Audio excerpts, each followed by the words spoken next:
three in particular that I could point out. One is Nintendo, right? So Nintendo actually started their business several centuries ago, right?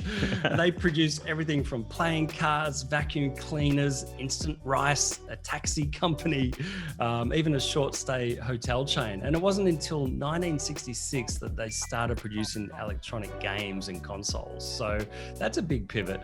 And then there's Suzuki. So from 1910 to 1935, the creator Michio Suzuki, I think that's how you pronounce it, made weave-in loom machines, right, powered by Japan's silk industry. Then in 1955, they started making vehicles, and more recently, high-performance motorbikes. Now, and then there's one more, and then we'll sort of talk about why they had to do what they did. Starbucks. So they started off selling like espresso makers and coffee beans, and then in 1971, they started, pivoting to their takeaway coffee franchise, essentially.